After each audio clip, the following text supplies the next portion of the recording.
ওযু ছাড়া নামাজ যেমন আল্লাহর দরবারে কবুল হবে না, হালাল ব্যতীত আল্লাহর দরবারে আপনার কোরবানি কবুল হবে না। অনেকে কোরবানি করে, কোরবানি কি জন্য করে? তার নিয়ত থাকে এমন যে আমি প্রতি বছর কোরবানি করে আসছি, এবছর যদি কোরবানি না করি মানুষে কি বলবে। তার ভিতরে নিয়ত হচ্ছে কি, মানুষ কি বলবে। এই জন্য যদি কোরবানি করা হয় আল্লাহর দরবারে কি এই কোরবানি কবুল হবে? আরো কিছু চিন্তায় আমাদেরকে অসুস্থ করে তোলে। যেমন আমার সন্তানগুলো আমার কোরবানির দৃশ্য না দেখে অপরের কোরবানির দৃশ্য দেখবে, এটা কি আমার কাছে ভালো লাগে? এই জন্য সন্তানের মুখে হাসি ফোটানোর জন্য অনেকে কোরবানি দিয়ে থাকে। এরপর অমুকের পশুটা 1,20,000 টাকা, আমাকে তার থেকে আরেকটু ভালো মানের কোরবানির পশু কিনতে হবে, আমার তো অন্তত 1.5 লাখ টাকা না হলে আমার সামাজিক স্ট্যাটাস থাকবে না। আমার পারিবারিক একটা ঐতিহ্য আছে, এই জন্য আমি অমুকের পশু কত দিয়ে নিয়েছে সেটা তারতম্য করে আমি আরেকটু প্রতিযোগিতামূলক বেশি দিয়ে ক্রয় করার চেষ্টা করি।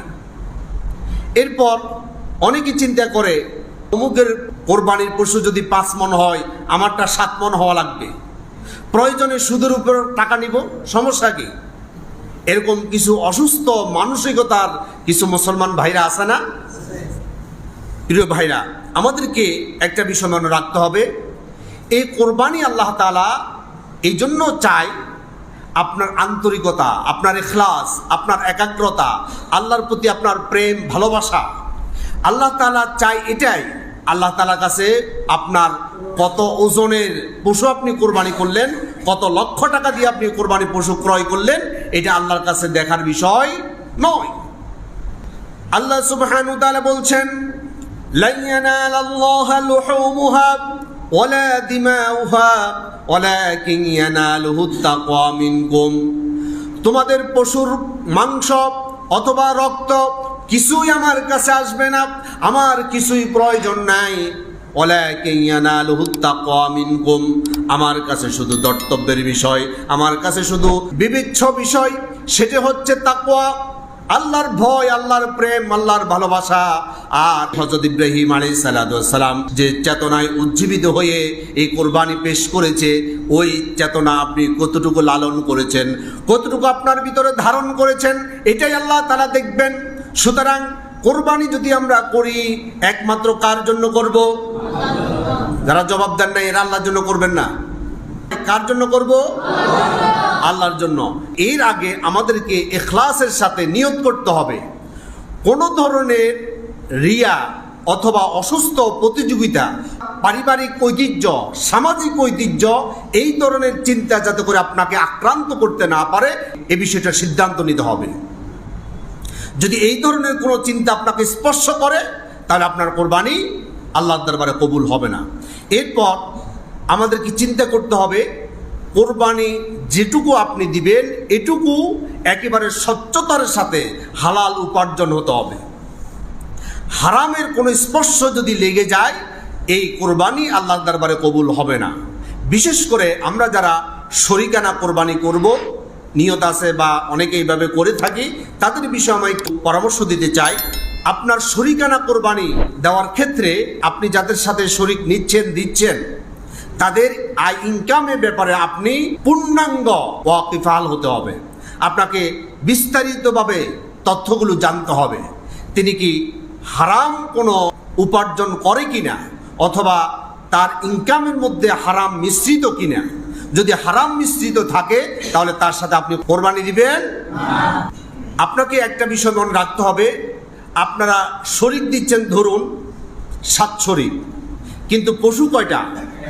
পশু একটা। কারো টাকার ভিতরে অথবা নিয়তের ভিতরে যদি কোনো গড়মিল থাকে তাহলে পশু যেহেতু একটা, এটার ভিতরে যদি কোনো ধরনের আল্লাহর অপছন্দনীয় কোনো বিষয় ঢুকে যায় তাহলে সকলের কোরবানি নষ্ট হয়ে যাবে। যেহেতু পশু একটা, ধরুন আপনাদের 7 শরীকের মধ্যে 6 শরীক সবাই একেবারে নিয়ত স্বচ্ছ, টাকা যা কিছু আপনি এখানে ইনভেস্ট করেছেন বা পার্টিসিপেট করেছেন প্রত্যেকটা পুঙ্খানুপুঙ্খানুভাবে আপনি অ্যানালাইসিস করে দেখেছেন সবগুলো হালাল। কিন্তু একজনের টাকার ভিতরে মাত্র 1 টাকা হারাম। 7 জনের মধ্যে একজনের টাকার মধ্যে সবগুলো হালাল, কিন্তু 1 টাকা হারাম। এখন এই গরুটা ক্রয় করার সময় এই 1 টাকা ভিতরে ঢুকছে কি ঢুকে নাই? এখন হারাম এই 1 টাকা যখন পশুর ভিতরে ঢুকলো, এটা কি আল্লাহর কাছে কবুল হবে?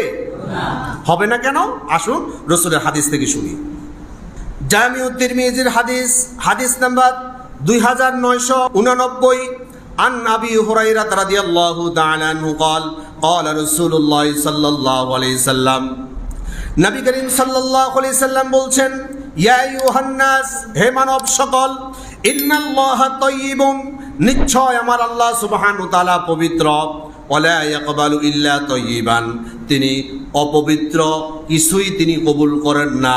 তিনি যেহেতু পবিত্র, শুধু পবিত্র নয়, মহাপবিত্র। আল্লাহ কি? মহাপবিত্র। আল্লাহ এমন এক মহাপবিত্র সত্তা, তার কাছে কোনো ব্যক্তি কোনো কিছু যদি কবুল করতে চায়, এটা 100% পবিত্র হতে হবে। আপনার কোটি টাকা যদি আপনি আল্লাহর সামনে দান করেন, এর ভিতরে যদি 1 পয়সা কোনো হারামের স্পর্শ থাকে, আল্লাহ তাআলা কোটি টাকার দিকে ফিরেও তাকাবে না। সুবহানাল্লাহ। ইন্নাল্লাহা তাইয়্যিবুন, নিশ্চয় আল্লাহ সুবহানাহু ওয়া তাআলা মহাপবিত্র, ওয়ালা ইয়াকবালু ইল্লা তাইয়্যিবান, তিনি পবিত্রতা ব্যতীত কিছুই কবুল করেন না। আমরা যারা শরীকানা কোরবানি দিব, তারা একটা বিষয় মনে রাখতে হবে, প্রয়োজনে শরীকানা কোরবানি না দিয়ে আপনি গরুর দিকে না গিয়ে, মহিষের দিকে না গিয়ে, উটের দিকে না গিয়ে আপনি একটা ছাগল দিয়ে কোরবানি দেন। আপনার টার্গেট তো আল্লাহ কবুল করা, নাকি? এখন যদি আপনার টার্গেট হয় গরু মাংস খাওয়া, তাহলে আপনি তো বাজার থেকে কিনেও খাইতে পারতেছেন। কেন শুধু শুধু আল্লাহকে ধোঁকা দেওয়ার চেষ্টা করতেছেন? যদি একটা ছাগল দিয়ে আমার আল্লাহকে সন্তুষ্ট করা যায়, আমি কি গরুর দিকে যাব না ছাগলের দিকে যাব? আপনার সামর্থ্য নাই এককভাবে কোরবানি দেওয়া, আপনি ছাগলের দিকে যান।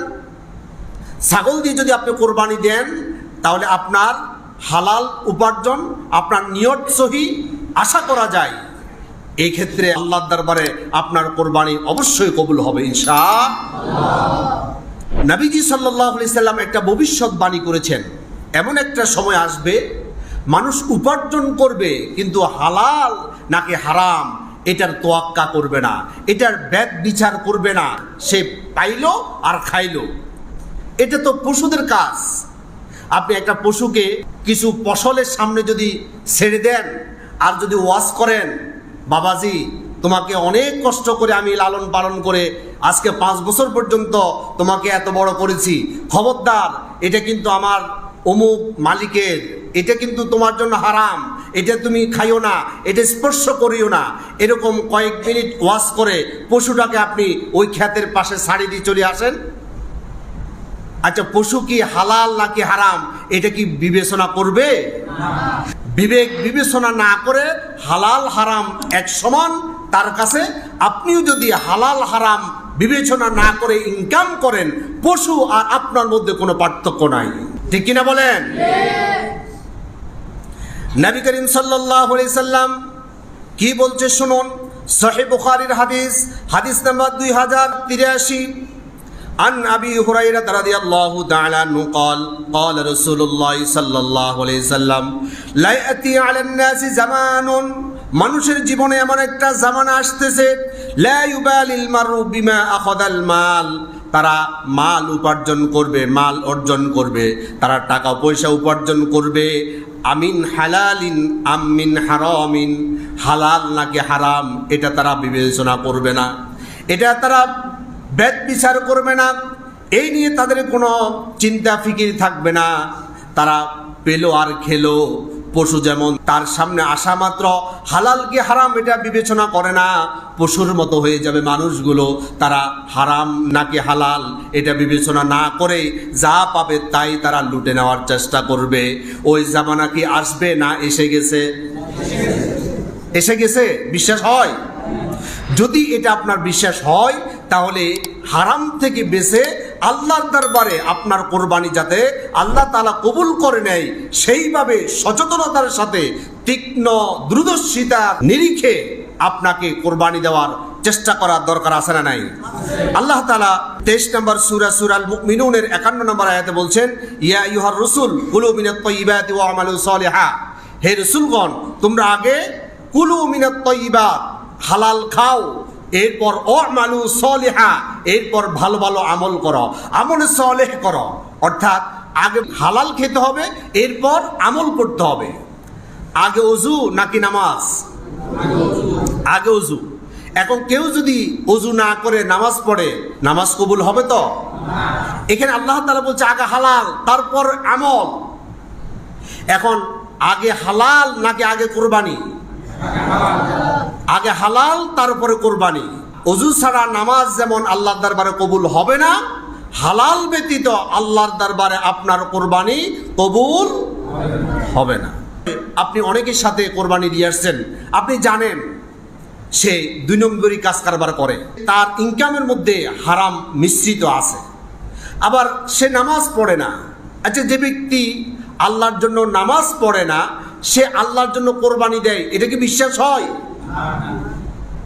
যে ব্যক্তি আল্লাহর জন্য সুদের কারবার ছাড়তে পারে না, ওই ব্যক্তি আল্লাহর জন্য বছরে একবার কোরবানি দিবে, এটা কি বিশ্বাস হয়? আপনি এমন এক সম্পর্কের ভিতরে জড়াই গেছেন, এই সম্পর্কের কারণে শরিকানা থেকে তাকে বাদ দিতে পারতেছেন না। এখন আপনি কি করবেন? আপনাকে বাদ দিতেই হবে আল্লাহর জন্য। কার জন্য? তাহলে আপনার ঈমান পাকাপোক্ত হলো। রাসূলুল্লাহ কি বলছে শুনুন, সুনানে আবু দাউদ শরীফের হাদিস নাম্বার 4681, عن أبي أمامة رضي الله تعالى عنه قال قال رسول الله صلى الله عليه وسلم من أحب لله وأبغض لله وأعطى لله ومنع لله فقد استكمل الإيمان। নবীজি সাল্লাল্লাহু আলাইহি সাল্লাম বলছেন, মান আহাব্বা লিল্লাহ, কোন ব্যক্তি কাউকে ভালোবেসেছে এটা আল্লাহর জন্য, ওয়া আবগাদা লিল্লাহ, কাউকে ঘৃণা করেছে এটা আল্লাহর জন্য, ওয়া আ'তা লিল্লাহ, কাউকে দান করেছে এটা আল্লাহর জন্য, ওয়া মানা'a লিল্লাহ, আর দান করে নাই এটাও আল্লাহর জন্য। দান করেছে সেটা যেমন আল্লাহর জন্য, দান থেকে নিজেকে বিরত রেখেছে এটা আল্লাহর জন্য।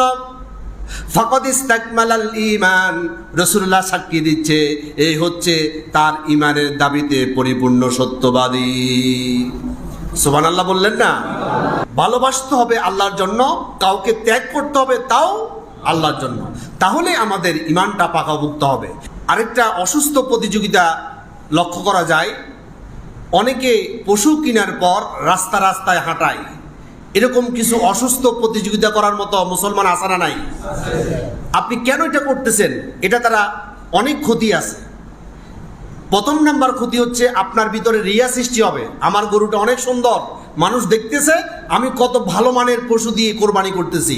শয়তান এরকম ধোঁকা দেওয়া আপনাকে সহজ হবে কি কঠিন হবে? সহজ হবে না। আপনার ভিতরে নিয়তটার ভিতরে গরমিল সৃষ্টি হয়ে যাবে, অর্থাৎ শয়তান আপনাকে এখানে বিভিন্ন ধরনের উৎসাহ উদ্দীপনা দিয়ে আপনার নিয়তটা নষ্ট করে দিবে, কোরবানিটা নষ্ট হয়ে যাবে। সুতরাং এই ধরনের কাজ করবেন না। আরেকটা ক্ষতি হয়, এটা মানুষের ক্ষতি হয়। পশু কি মানুষের ভালো মন্দ বুঝে? এই পশুগুলো যখন হাঁটাহাঁটি করায় তখন বাচ্চারা এটাকে নিয়ে বিভিন্ন ধরনের হৈ হুল্লোড় সৃষ্টি করে। এই হৈ হুল্লোড় সৃষ্টির কারণে গরুটা পাগলামি শুরু করে দেয়, এদিক সেদিক ছুটাছুটি করে। এই দিক সেদিক যখন ছুটাছুটি করে মানুষের ক্ষতি হয়, মানুষের জিনিসপত্র ক্ষতি হয় কি হয় না? তাহলে মানুষকে কষ্ট দেওয়া, মানুষের মালামাল নষ্ট করা, এটা কি ইসলামে জায়েজ আছে?